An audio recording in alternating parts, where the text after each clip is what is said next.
Bienvenue à l'émission Crois-tu? Aujourd'hui, nous sommes tous à la recherche de la perfection. Pouvons-nous la trouver? Aujourd'hui, avec l'aide d'un invité, nous allons répondre à cette question. Et j'ai le plaisir d'accueillir aujourd'hui à l'émission Crois-tu Madame Marie-Claude Méthode. Madame Méthode, bonjour. Bonjour, Monsieur Joly. Bienvenue à Crois-tu. Native d'où? De Sept-Îles sur la Côte-Nord. Bel endroit. Oui, très beau. Alors, parle-nous de cette enfance passée à cet endroit, dans un endroit féerique, un endroit où est la belle nature, là, hein, dans le Grand Nord. Ah, absolument, absolument. En fait, je suis née à Sept-Îles, comme je vous ai mentionné. Mon père venait de cet endroit-là et ma mère venait d'Havre-Saint-Pierre sur la Côte-Nord aussi, donc un petit peu plus loin, un petit village un peu plus loin.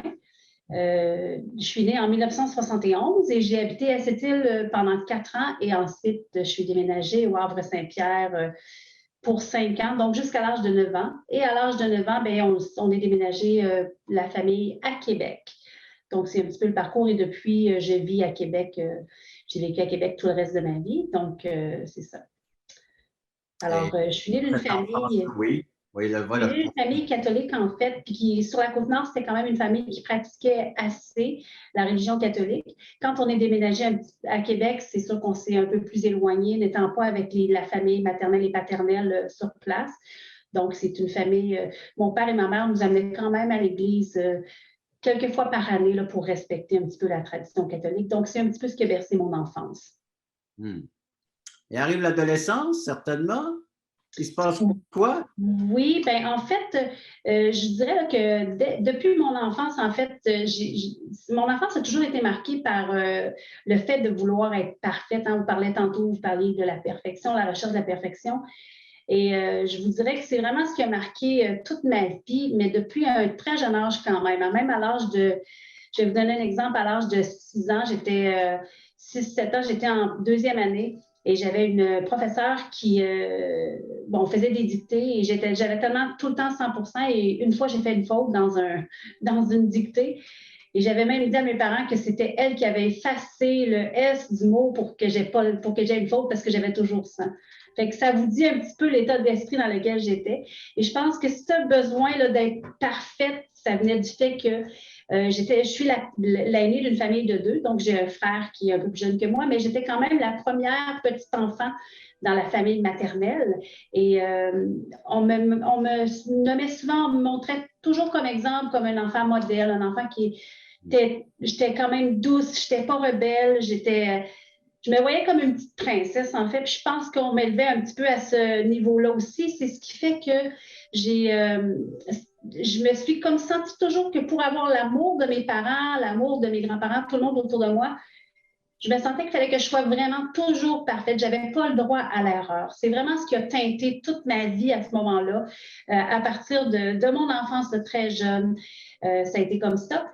Puis, je vous dirais qu'un autre événement qui était juste un petit peu avant mon adolescence, qui a renforcé ce sentiment-là que j'avais, c'est qu'à l'âge de 9 ans, quand on est déménagé à Québec, mes parents ils ont pris cette décision-là afin de, je pourrais dire, un peu sauver leur couple parce qu'il y avait des difficultés en tant que couple, c'était plus difficile.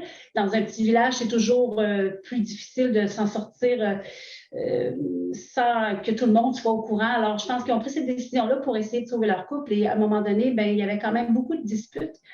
Et lors d'une dispute, il y a un de mes parents, c'était le soir très tard, ils croyaient que j'étais couchée, que je dormais, mais je les entendais se disputer. Et il y a un de mes parents qui a lâché la phrase suivante. Je te l'avais dit aussi qu'on a eu trop de bonheur. On aurait eu bien moins de problèmes si on ne l'avait pas eu tout de suite, cet enfant-là. Fait que ça, je vous dirais que pour un enfant de mon âge, à ce moment-là, je pense que j'avais 10 ans, 9-10 ans, ça a été marquant parce que pour moi, fallait vraiment il fallait que je sois le moins dérangeante possible pour vraiment, parce que c'était comme si les problèmes de couple que les parents avaient, ben, j'étais responsable de ça. Donc, ça a été vraiment toute ma vie, même jusqu'à l'âge de 40 ans, facile, là, de vouloir vraiment rechercher la perfection, puis qu'on n'ait rien à me reprocher, en fait. C'était vraiment ça, je voulais vraiment être comme ça. C'était très demandant, très exigeant, Ouais, toujours avoir oui, ce oui, absolument. niveau-là d'être parfaite. Ça a occasionné quoi chez toi? Bien, ça a occasionné que je ne me donnais jamais le droit à l'erreur. J'étais toujours en performance et surtout, je ne pouvais pas être authentique puisque je savais très bien dans le fond de moi-même que je n'étais pas parfaite. J'avais des pensées qui n'étaient pas parfaites, j'avais des comportements qui n'étaient pas parfaits, mais ça m'amenait à cacher beaucoup de choses à mon entourage. À mes parents, à l'adolescence, mon adolescence a été marquée par une blessure sportive qui m'a amenée à subir 7 opérations en 7 ans, ce qui a fait que je ne pouvais plus faire du sport alors que j'étais une sportive quand même à un niveau assez élevé où est-ce que j'avais 15 à 20 heures de sport par semaine et je suis tombée à rien du tout, à plus en faire et là-dedans aussi, je performais beaucoup et à cause de ça, ben, j'ai manqué beaucoup d'école. Naturellement, j'ai été couchée pendant 2 à 3 mois de l'année scolaire à ne pas pouvoir suivre les cours à l'école. Et puis, à cette époque-là, je suis quand même assez vieille, qu'à cette époque-là, il n'y avait pas de cours virtuels comme aujourd'hui. Alors, c'est sûr que j'ai commencé à avoir des échecs, mais je le cachais à mes parents. Je leur disais, non, non, tout va bien. Même si je suis très consciente aujourd'hui que mes parents, ils savaient déjà ce que je vivais, mais je n'arrivais pas à l'admettre. Parce que je me disais, si je leur dis, ils vont tellement être déçus que je n'arrive plus à avoir les notes que j'avais, puis à réussir comme de la même façon que je le faisais avant, que pour moi, c'était un fardeau, puis ça ne me permettait pas d'être moi-même, parce que je me disais, je ne suis pas à la hauteur des attentes qu'on a de moi. Marie-Claude, on prend une très courte pause et on revient avec ce témoignage où tu es rendu à porter toute une lourdeur sur tes épaules. Après la pause.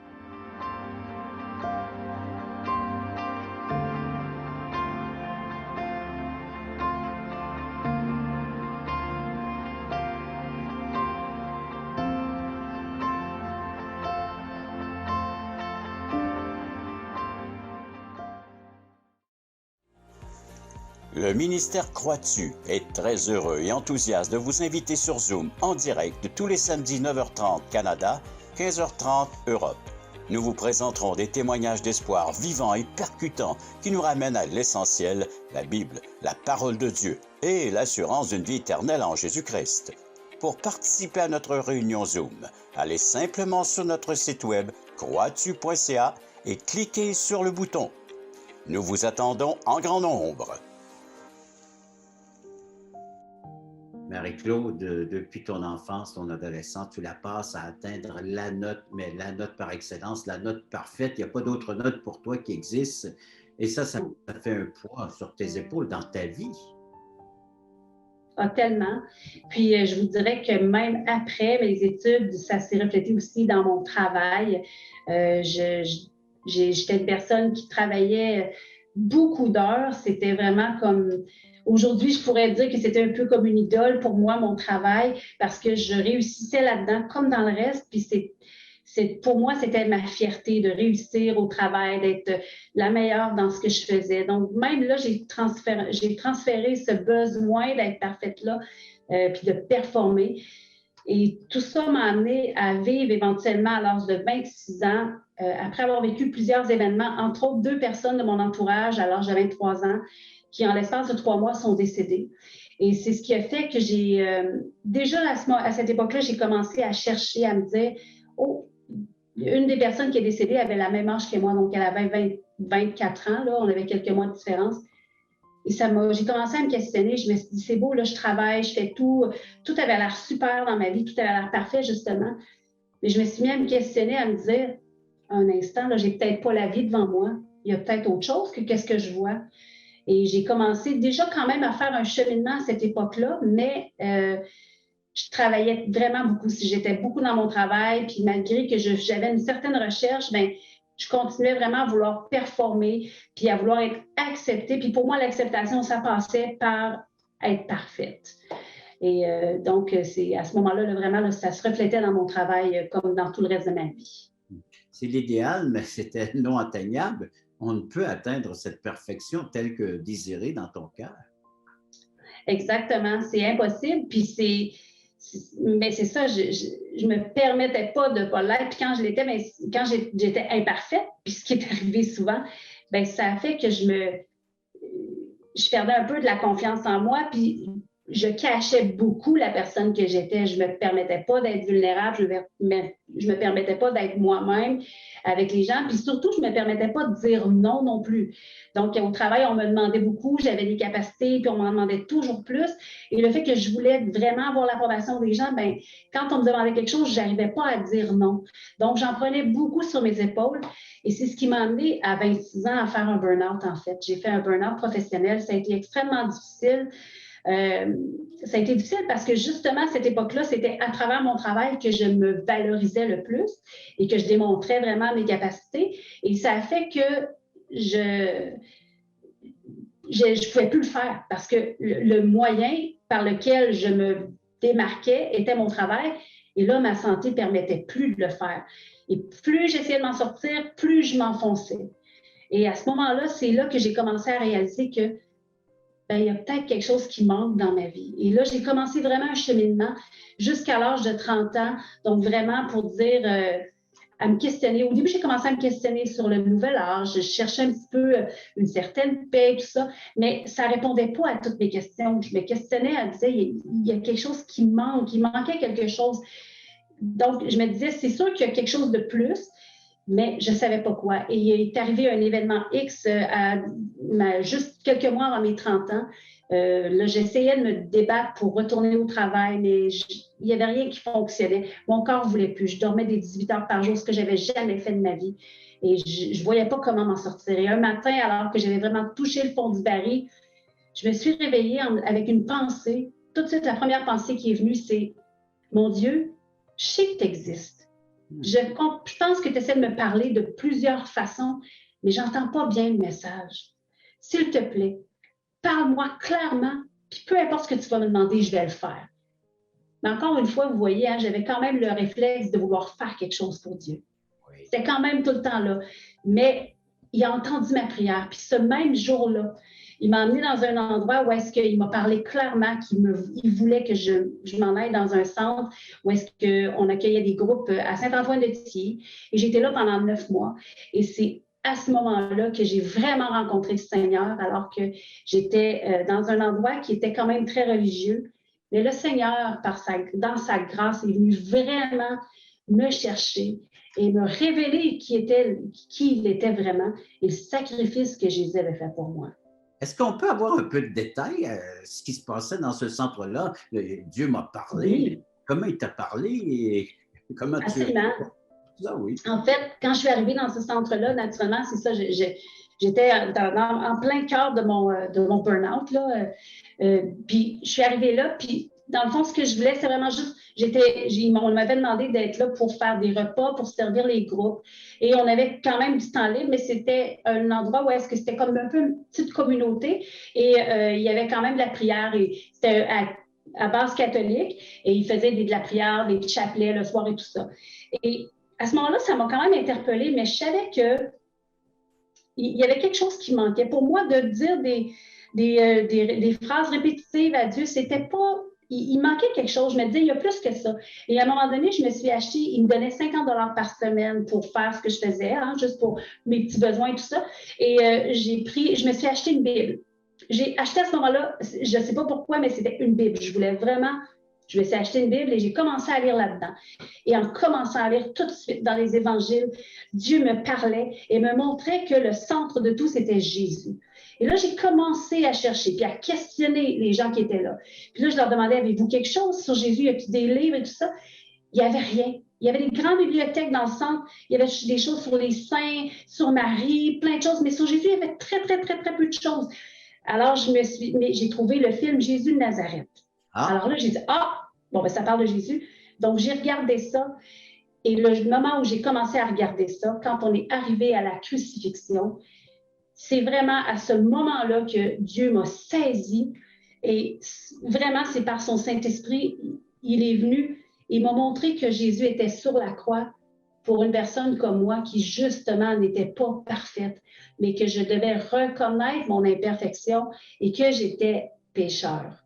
Et Marie-Claude, oui. Après la pause, tu nous reviens avec plus de détails ce qui s'est passé en visionnant ce film et surtout cette section du film où est-ce qu'on assiste à la crucifixion du Christ.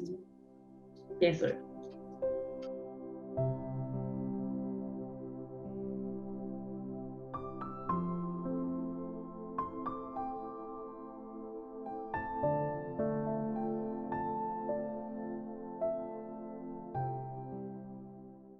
Le ministère Croix-tu est heureux de t'inviter à une étude biblique en ligne. Plusieurs écoutent régulièrement ces témoignages de conversion qui ont tous un point commun. Ils ont reçu Jésus-Christ en tant que sauveur personnel. Tu as des questions existentielles? Dieu, la vie, où je vais après la mort? Tu veux en savoir plus sur ce salut éternel? En te rendant sur la plateforme croitu.ca, tu trouveras le lien qui te conduira à une étude et partage de l'Évangile selon Jean tous les mardis soirs 20h. Je vous attends grand nombre. Marie-Claude, voulant atteindre l'inatteignable, la perfection, cela t'emmène à te questionner sur ta vie et voilà que tu fais des découvertes dans la Bible et surtout lors de la projection d'un film Jésus de Nazareth. Et là, tu t'arrêtes à la section où Jésus est en train de subir la crucifixion. Oui, exactement. Donc, c'est vraiment ce moment-là dans le film, puis que pourtant j'avais vu des dizaines de fois, puisqu'à chaque période de Pâques, ils nous le repassaient à la télé.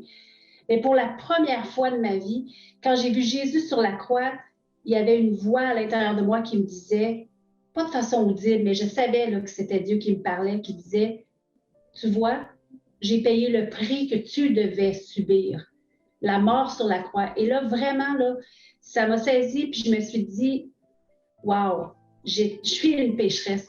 Je suis pleine de défauts, plein de péchés à l'intérieur de moi. Je suis une personne qui a fait des mensonges dans sa vie. La preuve, c'est que je n'arrivais pas à être moi-même avec les gens. Je projetais une image que je n'étais pas. Donc, souvent, on se voit tellement comme des bonnes personnes, puis on se dit, non, ben non, moi, je n'ai pas de péché, mais le mensonge, on l'a tous.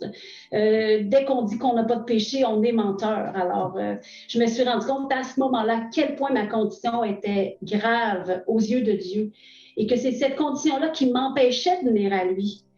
Et à partir de ce moment-là, ce que ça a fait dans mon cœur, c'est que justement, j'aurais pu continuer à vouloir faire des choses parce que je voulais faire des bonnes actions, je voulais faire des bonnes choses pour venir à Dieu, puisque je croyais que Dieu existait. Mais c'est comme il m'a montré que non, tu n'as pas à le faire. Tu ne serais pas capable de toute façon parce que tout ce que tu ferais serait souillé par ce péché-là qui t'habite. Mais par contre, il m'a montré que Jésus, lui qui était parfait, l'a fait à ma place. Donc, il était sur la croix et à ce moment-là, vraiment, j'ai compris le sacrifice que Jésus avait fait, à quel point c'était grand et je me suis mis tellement à le rechercher et à vivre ce qu'on appelle, aujourd'hui, je comprends qu'on appelle ça la repentance, c'est-à-dire de revenir de ces mauvaises voies-là, de vouloir faire un virage dans notre vie par amour pour Jésus, puisqu'il a déjà démontré l'amour envers moi. Et ça a changé ma perspective, c'est-à-dire que jusque-là, je voulais faire des choses pour avoir l'amour de quelqu'un, pour obtenir cet amour-là. À partir de ce moment-là, parce que Jésus m'a aimé, je voulais faire les choses par amour pour lui. C'était totalement différent. J'ai quand même dû combattre, malgré tout, le fait de vouloir être parfaite. Et des fois, on a tendance à vouloir obtenir la faveur de Dieu parce qu'on veut une réponse à nos prières, puis qu'on est donc bien bon, puis qu'on prie. Non, non. À chaque fois, l'Esprit de Dieu me dit, non, non, non, tu n'as rien à faire. Je l'ai déjà fait. Jésus l'a déjà fait pour toi. Mais maintenant, je fais les choses par amour, par obéissance.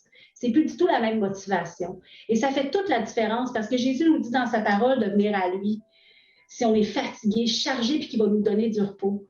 Et à travers ça, ça a été vraiment ça que j'ai trouvé avec le Seigneur dès le début parce que j'ai arrêté de vouloir performer pour obtenir l'amour, mais j'ai vraiment voulu faire les choses par amour et non plus pour la même raison. Donc, ça a vraiment changé ma perspective à ce niveau-là. Alors, au lieu de faire des efforts et puis toute cette dépense d'énergie, tu accueilles l'amour de Dieu dans ton cœur et c'est une réponse à cet amour venant de ton propre cœur maintenant.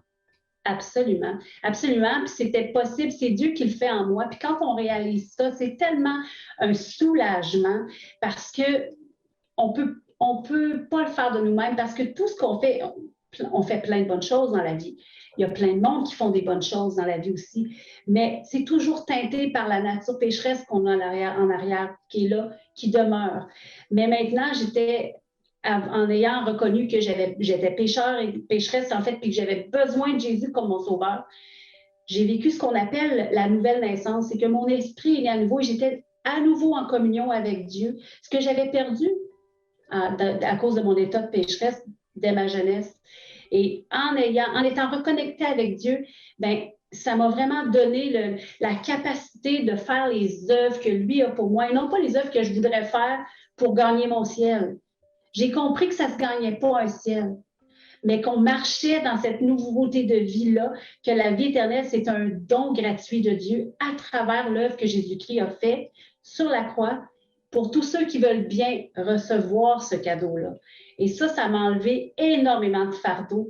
Et même aujourd'hui, des fois, si cette tendance-là, parce que ma nature est encore là, qu'elle revient, ben, je la combats en disant non, non, Jésus l'a déjà fait. Maintenant, je veux juste marcher dans les œuvres qu'il a pour moi pour continuer à lui démontrer mon amour à travers tout ça. Et ce témoignage que tu nous partages aujourd'hui dans le cadre de l'émission Crois-tu, c'est basé sur les Écritures, la Bible. C'est là que tu as fait cette découverte du cadeau gratuit, du don du Seigneur Jésus-Christ, le salut, la délivrance de ton âme et les guérisons qu'il y apporte et maintenant l'assurance d'avoir une place auprès de lui éternellement. C'est le message qu'on découvre dans la Bible. Tout à fait. Et c'est ça. Puis à travers ça, j'ai encore le premier cadeau que je m'étais acheté à cette époque-là, à 30 ans. Donc, ça fait 20 ans, ma première Bible. Et j'ai réalisé que plus je lisais, plus j'apprenais à connaître le Dieu qui m'a tant aimé, quand j'ai appris à connaître qui était Jésus et à me connaître moi-même en tant que personne comme enfant de Dieu. Donc, comment Dieu me perçoit, comment Dieu me voit et surtout ce qui nous attend. Parce que oui, il y a une vie ici, mais la vie à venir est encore plus importante que celle qu'on a ici. Et je suis assurée de la vivre dans sa présence. Donc, ça n'a pas de prix, en fait. C'est ce que tu as cherché depuis ton enfance, adolescence et même en tant qu'adulte, de chercher la perfection. Et maintenant, tu vas pouvoir vivre dans cette vie parfaite, dans un monde parfait. Absolument. Après la pause, on conclut tout cela. Après la pause, Marie-Claude.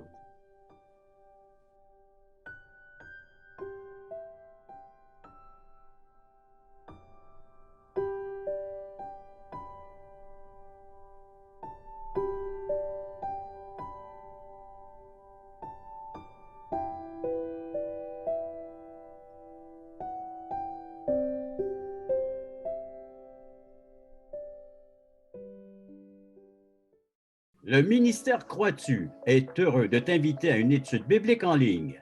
Plusieurs écoutent régulièrement ces témoignages de conversion qui ont tous un point commun.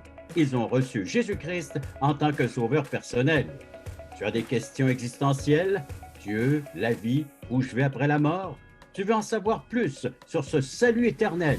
En te rendant sur la plateforme croistu.ca, tu trouveras le lien qui te conduira à une étude et partage de l'Évangile selon Jean tous les mardis soirs 20h.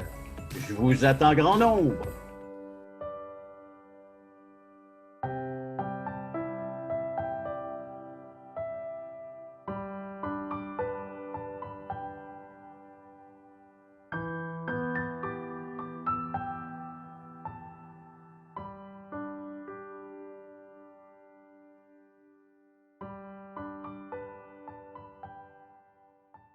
Marie-Claude, tu viens de nous résumer dans une vingtaine de minutes un peu plus ta vie jusqu'à maintenant à la recherche de la perfection. Et tu l'as trouvé en la personne de Jésus, l'être parfait. Quel est le message que tu voudrais laisser à ceux qui écoutent ton témoignage présentement?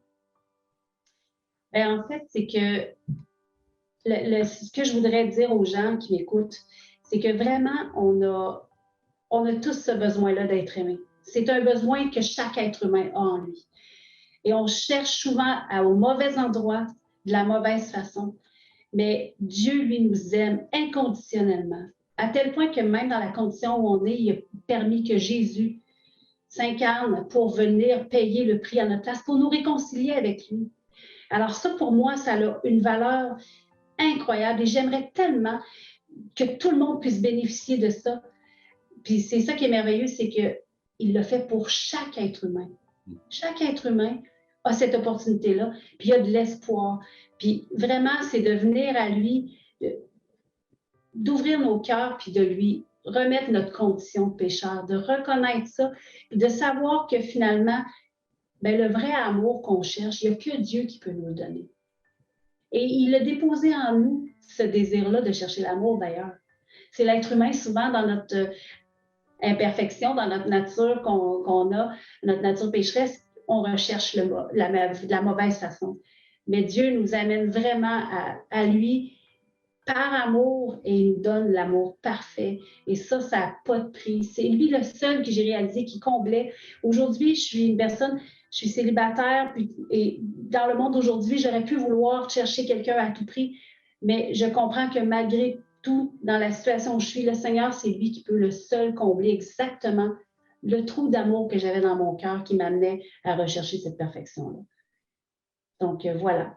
Marie-Claude, un très, très beau message. Juste pour résumer, dès les premiers chapitres de la Bible, dans la Genèse, qui veut dire les origines de l'être humain, Dieu dit, faisons l'être humain à notre image. Une image parfaite, mais qui s'est perdue. Et on essaie de la retrouver, tout comme toi, tu essayais de retrouver cette image parfaite de la race et de l'être humain que tu es.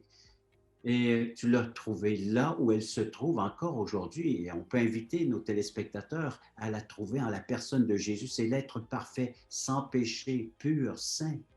Et c'est le seul qui peut nous conduire au Père. Et c'est le seul qui peut nous éviter donc d'être perdus éternellement, c'est-à-dire de ne pas avoir trouvé cette ressemblance avec le Christ, avec Dieu, donc vivre imparfaitement, éternellement, c'est-à-dire d'être séparé de Dieu, parce que tout ce qui rentre au ciel est parfait. Et pour devenir parfait, c'est la foi placée dans la personne et l'œuvre du Seigneur Jésus-Christ. Quel beau cadeau, quel beau don. Merci beaucoup, Marie-Claude, de ta participation. Et ceux qui veulent en savoir davantage et qui veulent nous écrire, correspondre avec nous, allez sur la plateforme croistu.ca. Vous allez pouvoir entendre à nouveau le témoignage de Marie-Claude et plusieurs autres. Alors, c'est un service tout à fait gratuit. Alors, merci encore une fois d'avoir été à l'écoute de cette autre émission, Crois-tu?